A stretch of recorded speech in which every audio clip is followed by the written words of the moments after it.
Hi everyone, Law of the West with you. It seems that with the recent addition of the Kraken and the Valkyrie, as well as everything else that was either expressly shown or hinted at during CitizenCon, a few things have been almost entirely overlooked that were added in along with the 3.3 update. One of those things being the addition of the rest of the Cyclone variants. So in this video, I'm going to be going over each of the 5 variants in more detail because when things are added into the game, they're always accompanied by a sale, giving people another chance to pick one up. So I wanted to put out a guide to help people to decide which one of these, if any, would be the right variant for you to add to your caravan of ground vehicles. I like to start by going over a few of the features that are inherent to all of the Tumbril Cyclones.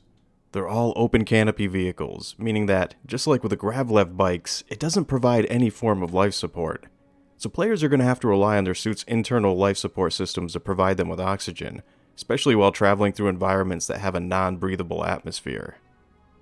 Each variant can carry at least 2 players, a driver and a passenger. The passenger will eventually be able to fire their personal weapon while seated.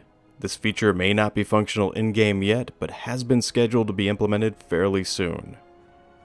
The EM signatures of a Cyclone will be close to that of a Nox or the other Gravlev bikes, but its IR signature is going to be significantly lower in comparison, since the Cyclone is far less dependent on using thrusters to move about. The first of the Cyclones that I'd like to talk about is going to be the base model. It's already been available in-game for some time now, but I'd like to talk about it anyway since its inclusion is going to be vital to this conversation. It has an open flat bed that can safely transport 1 SCU's worth of cargo, which may not seem like much in the grand scheme of things, but this does present it with the ability to complete missions that would require you to retrieve something specific like a particular box of cargo or some other mission critical item, and bring it back with you out of a no-fly zone. I have tried experimenting with placing a second person in the back, but didn't have much luck with that so far. They just fall right out as soon as it starts moving. This may change in the future, but it looks like for now, it's going to be a no-go when it comes to transporting another person back there. This version of the Cyclone is also going to be very handy in the future when you're able to store extra items in a small container. That 1 SCU's worth of space is the equivalent to 100 units worth of oxy pens, med pens, or spare ammunition that you can bring along with you. So this vehicle could act as a supply runner, ground transport, or as a carrier for a mission critical item. At first, I thought this was going to be the least useful vehicle in the group, but now I see it as being one of the most practical, especially if you don't own a rover to bring with you during missions. Next, we have the Cyclone TR, which is the combat variant of the Cyclone.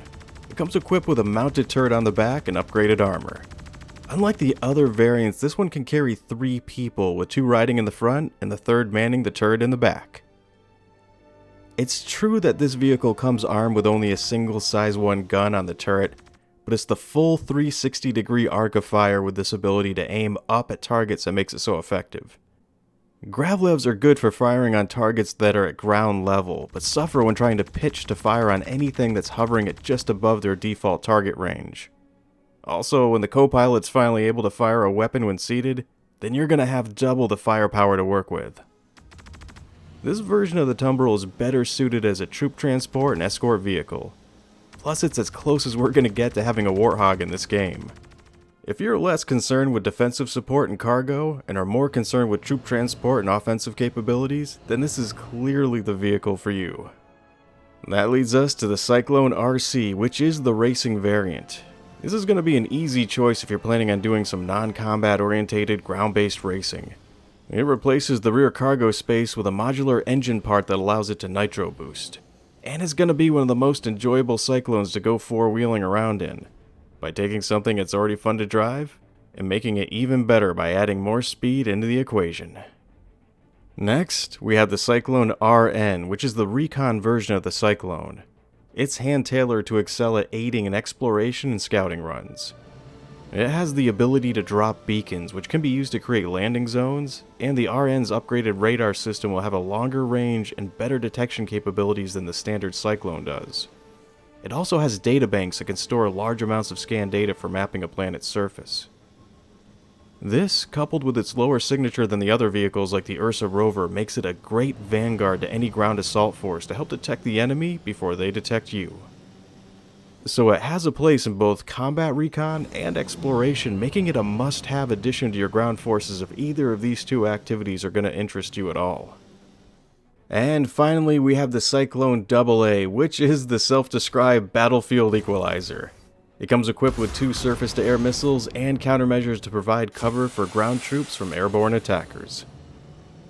This variant is going to be a necessary addition to any ground-based strike force, and may just end up being the difference between success and early retirement for your foot soldiers.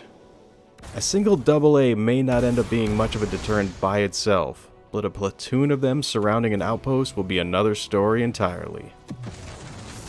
Personally, you can't just say that one of these vehicles are going to be better than the others, but one is going to be better depending on what you want it for. When it comes to racing, none of them can beat the RC. With regards to scouting and exploration, the RN is the clear winner. But if you want versatility, the ability to do certain missions, and the potential for quick resupplying of your ground troops, then the standard Cyclone is the vehicle for you. And when it comes to ground-to-air support, the AA is the clear winner. And let's not forget about the TR, which excels at troop transport and ground combat. I'm Law of the West, and I hope this has helped you in some way to choose the version of the Tumbril Cyclone that you're going to want, based on what your needs for it are going to be.